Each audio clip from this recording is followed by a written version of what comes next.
We are busy with study unit 10 for 275 or study unit 3 for 223, and this study unit will deal with constitutional remedies. Just a reminder, these recordings are made for Northwest University students in the module Bill of Rights, but if you are watching this from any other institution, you're most welcome. Bear in mind, we are working with the textbook of De Vos and Friedman, and this study unit, the prescribed material is chapter 11. Please go and read that again. We have a new section in the Constitution 172, and we will revisit our cases that we had. Please have a look at the learning outcomes. As always, they're divided between knowledge and skills outcomes, and we will focus on the knowledge outcomes. We're looking at the different kinds of remedies. Most importantly, the declaration of invalidity. What can be coupled with that, the kinds of orders, for example, reading down, severance, notional severance, or reading in. How to limit the effect or to suspend the effect of a declaration of invalidity, and then also some other remedies the courts have developed. A declaration of rights, interdicts, constitutional damages, and orders for meaningful engagement. So we're going to run through those. I'm going to use a few examples of recent cases. You don't need to go and learn that off by heart, but that is to assist you in understanding the work. Nobody goes to court just to be told that they're right. They want a remedy. They want the other party to be ordered to do something or to refrain from doing something. And the remedies that we have are contained or provided for in these provisions you see right below me. In Section 8, Section 38, Section 39 and 172. If we work with a direct vertical application where the state and the citizen are involved, we are dealing with Section 38 and 172, where 38 and 172 have very broad provisions. The only mandatory thing is that unconstitutional conduct must be declared invalid. And beyond that, courts are given quite a broad scope in the formulation of remedies. When we deal with horizontal application, in other words, two citizens on equal footing litigating, we revert to Section 8.2 and 8.3, where it basically provides that the common law has to be developed, and common law remedies have to be developed to enforce the rights in the bill. If we deal with the indirect application of the bill, just remember we covered this in the first study unit. We go back to 39.2, where the courts are given the mandate to develop the common law and the customary law in accordance with the provisions of the Bill of Rights. Please have a look. If you need to stop the video at any stage, do so, but please read through these provisions carefully, because especially Section 172 contains a few important provisions.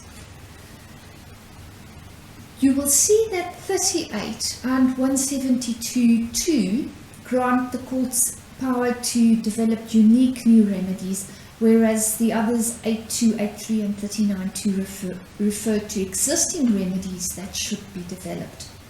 So the first kind of order is a declaration of invalidity. In terms of Section 172.1, this is not discretionary, it is mandatory.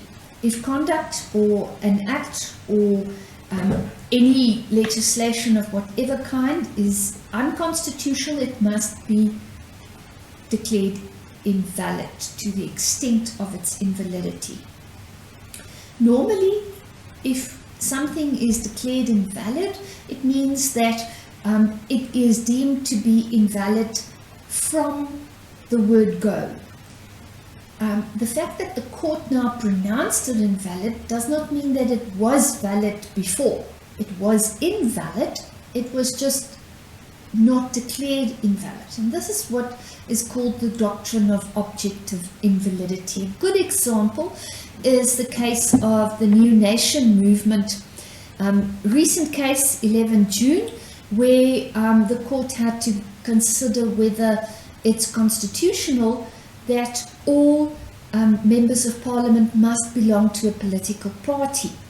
And in here, the court very clearly, and this was the majority, full bench that considered it, the declaration of constitutional invalidity must follow as a matter of course.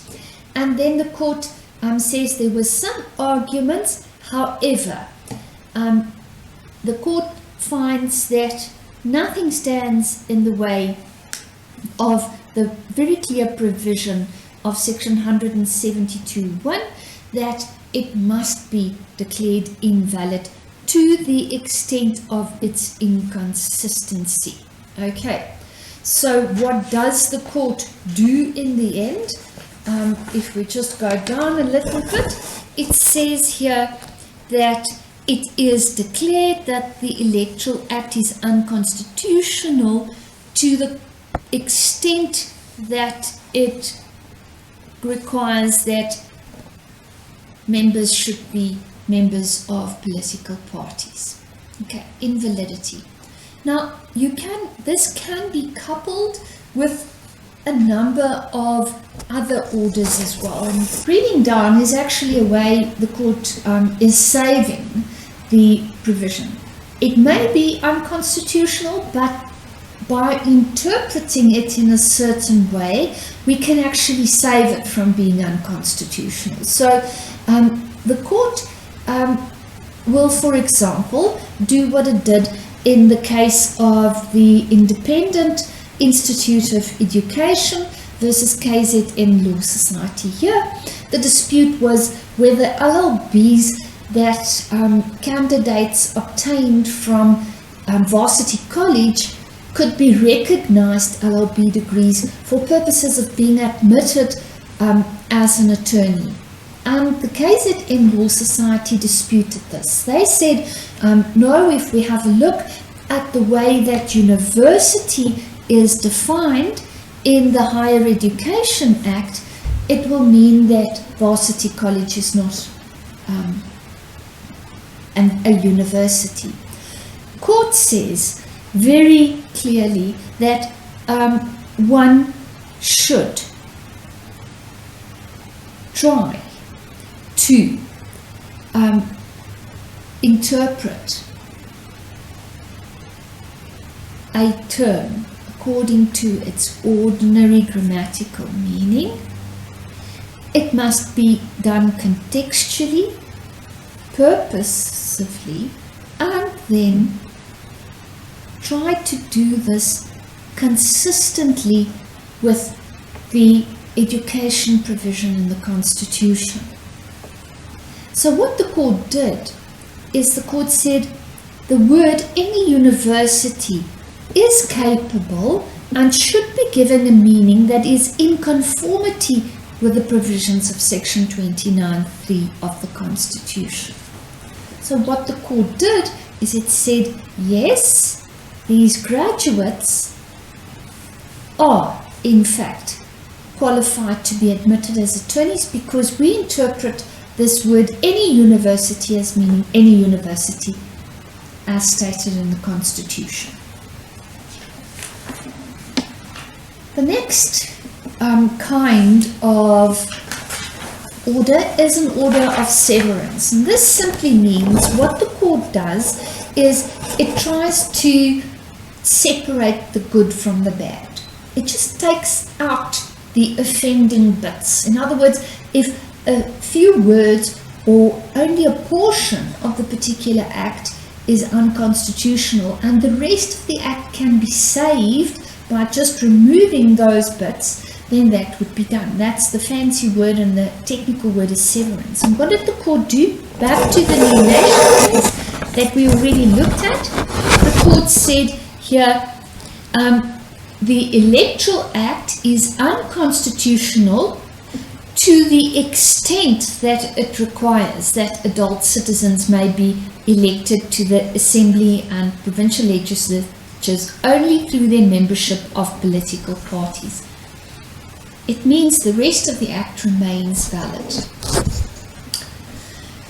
Next kind of order that the court may grant is an order for notional severance.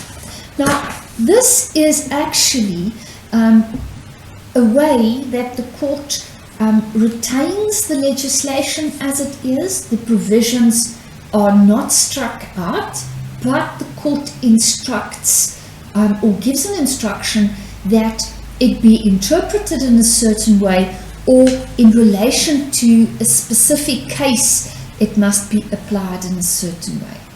And a good example is the case of Dykema versus Malabani and another. Mr. Dykema applied for some rezoning of property in the Bella Bella area, I think. And what happened there is that the old legislation was replaced by a new act, and this is just the acronym, the Spatial Planning and Land Use Management Act. But between the old legislation being declared invalid and the new act coming into operation, a whole lot of applications just fell through the cracks. And Mr. Dykema's was one of these. It was just lying there, nothing happened to it. It was not brought, or it was sort of not attended to for some time.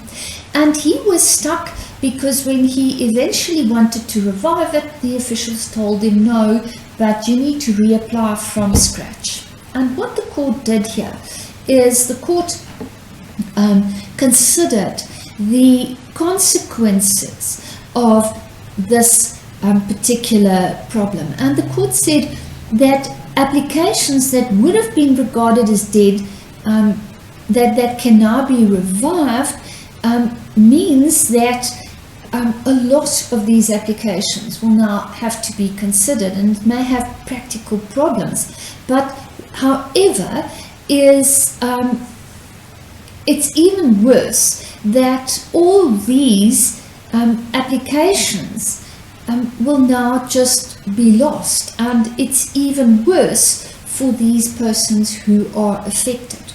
So what the court did is the court said here that in this particular instance, Mr. Dykema's application that was still submitted in terms of the old act is declared to be pending under section 62A of this Spatial Planning and Land Use Management Act, and must accordingly be disposed of in this manner. So in this particular case, it must be organized, or it must be attended to in a specific way. Another way that the court may deal with a matter is by reading in certain words. Now, in this instance, the legislation is not saved, it is declared unconstitutional, but in order to cure the defects, the courts actually insert certain words or phrases. Now, a good example of this is the Centre of Child Law, very recent case that was in December 2019. You may know this as the Zephany Nurse case. Now, what happened there is that this baby was abducted when she was still very young and never found. The parents had a younger child, and when this child went to high school, she saw another girl there that looked very familiar, and she raised this with her parents, and eventually it was found that this other girl was indeed her long-lost sister. Now, what happened is when the person who took care of this abducted sister was arrested and charged, Zephany was not a witness in the matter. She was not an accused, obviously. She was the victim. But her identity was made public. And there was and the dispute was about the fact whether child victims of crime were adequately protected by the provisions in the Criminal Procedure Act. At the time, the Criminal Procedure Act only protected the identities of child or accused or witnesses who were younger than 18. So, what did the court do here? The court actually found that the Criminal Procedure Act was lacking in this regard. And what it did is it declared the Section 1543 of the Criminal Procedure Act constitutionally invalid to the extent that the protection that children receive does not extend beyond 18. Oh, that was another dispute, whether these identities had to be kept secret once the child turns 18 or not. And also, the other problem was it was also declared invalid to the extent that it did not protect child victims of crime. The declaration of invalidity was suspended for 24 months to afford Parliament the opportunity to correct the defect, but then pending this new legislation, the court actually said now Section 1543 is to read as follows. And what it did is it inserted this bit about a victim, and it inserted this whole subsection pardon me, into the Criminal Procedure Act, so that until Parliament now cures this defect, until Parliament now brings the new legislation, we will read, although Section 154, let me just show you what it looks like. Although here, or 3, it doesn't say anything about a victim, and it doesn't say anything, there's no 3A here, and the court added that to protect these child witnesses, juvenile accused and child victims even beyond the date of their 18th birthday. So this is quite an invasive remedy. The court should take care to not overextend their powers, and it should still remain within the broader framework of the legislative provisions. Just for interest's sake, what the court also held here is that if Parliament doesn't bring new legislation to address these defects, these provisions will continue to apply. Pardon me. So, reading in, to summarize, is where there is indeed a constitutional invalidity or a constitutional defect. The court then uses its powers to develop these constitutional remedies, to formulate words or phrases to insert into this legislation to make it constitutional, to render it constitutional. It's not a question of just saving the legislation.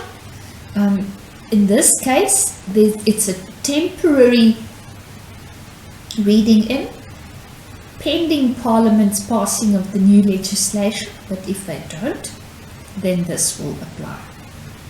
Courts should take care to limit the effect of the declaration of invalidity, because strictly speaking, once a statute has been declared invalid, everything done in terms of that statute also becomes invalid. So what the court must do is it must consider the interest of justice and how to deal with the effect of the order of invalidity.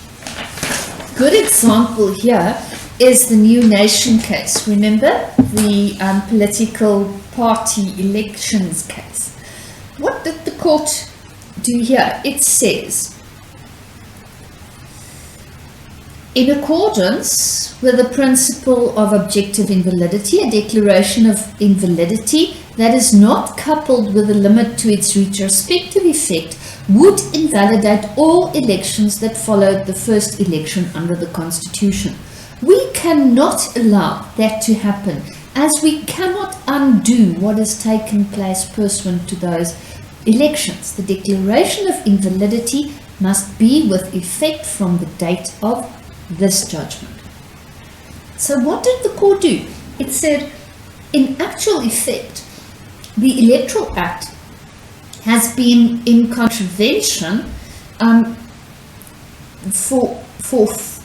ever since it was passed. But if we declare the entire Act invalid, or if we even say that all these elections have been invalid, it would just not make sense and the damage would be much greater.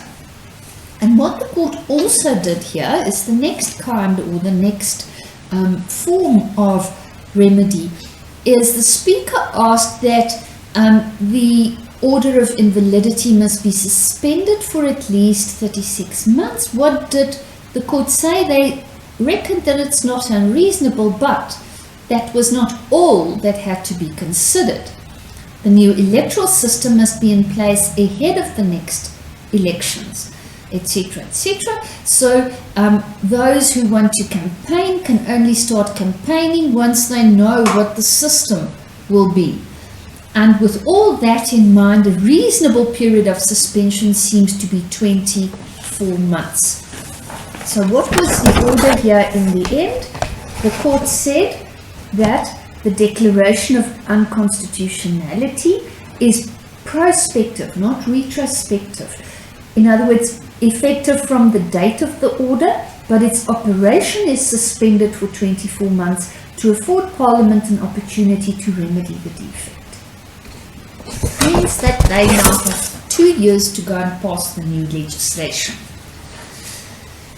Another remedy that the court may grant is a declaration of rights. And a declaration of rights is simply what it says. It is the court stating unequivocally what the rights of certain people are. And this discretionary remedy can be granted whether an act is declared unconstitutional or not. Now, an example is a recent case. It was a July 2020 case of Chisuse and others versus Department of Home Affairs Director General.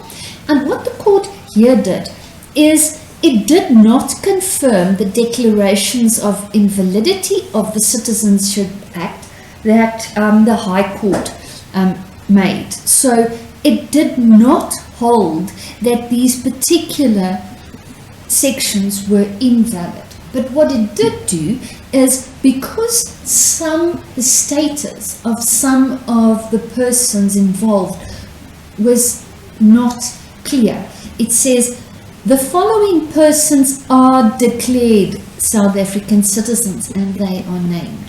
So it's very clear that these people are now South African citizens. The court declared them South African citizens and their rights will now be determined accordingly.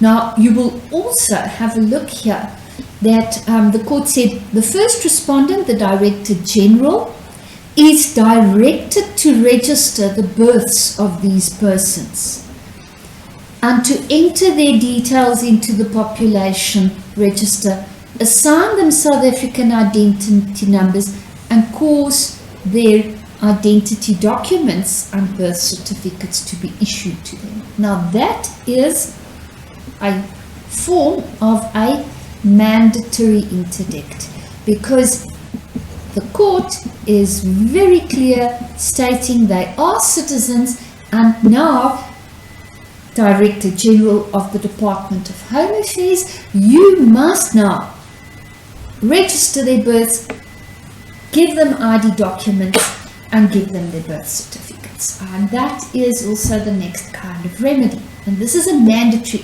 interdict. In other words, they must do something. Or another form of an interdict is when people are restrained from doing something. Now, another example from 2019 is the Speaker of the NA versus Land Access Movement of South Africa. Now, in this particular case, the concern was about the very, very slow processing of land claims. And it's very interesting that we have two examples of interdicts here. The one is, the facts are not, the details are not relevant here. But what we see here, what does an interdict look like?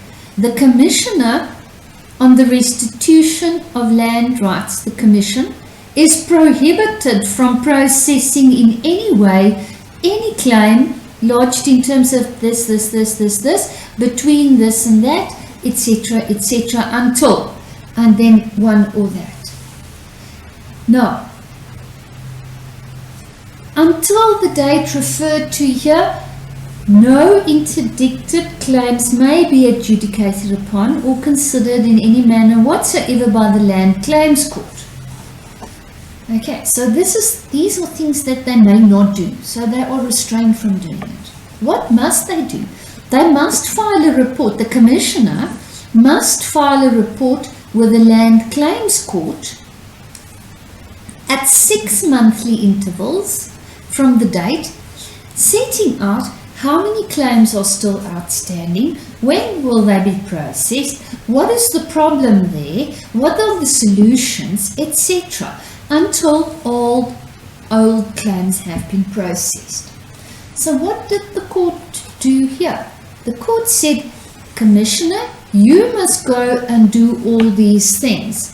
And when you've done that, you must go to the Land Claims Court and you must go and report to the Land Claims Court every 6 months how far you are. In other words, the court is now given a supervisory role, the Land Claims Court, over the Land Claims Commissioner.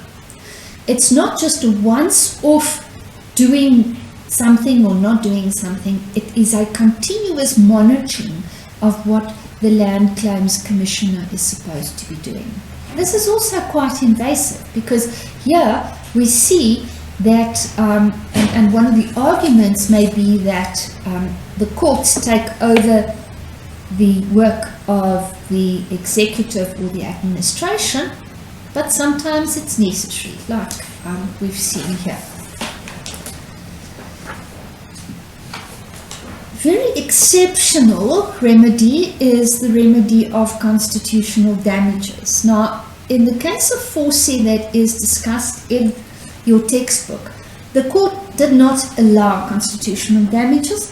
It basically said that it would amount to what I call double dipping, because there were adequate other ways in which the losses of the plaintiff could have been dealt with. Delictual claims for damages would be adequate. In South Africa, we don't have punitive damages. We don't have enough money to pay one person a huge amount of money because their constitutional right was infringed or limited.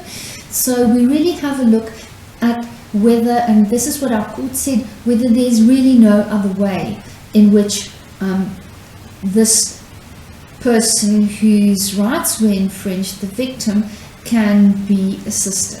And in the case of Modderklip, it's an interesting case, and you will note this is an old case, so it should tell you that it's actually a very exceptional remedy. It's not granted very easily. What happened here is that a lot of illegal occupants on land belonging to the Modderklip boerdery, settled there, and the owners attempted in every single legal way possible to eject these people from the land and to remove them. Eventually, even after court orders were obtained for their eviction, the sheriff basically told the owners that he couldn't remove all these occupants because it would be too expensive. It would cost more to remove all these people from the land than the land was worth. And then the owners approached the court and said, but this is not fair.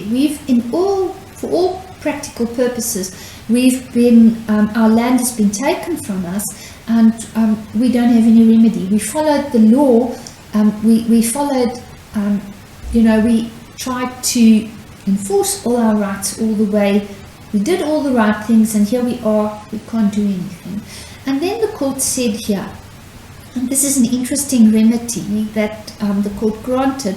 The court said here that by failing, the state's failure to provide an appropriate mechanism to give effect to the eviction order of the High Court, it actually infringed the right of the landowners entrenched in Section 34, which is the right to access to court, read with Section 1C of the Constitution.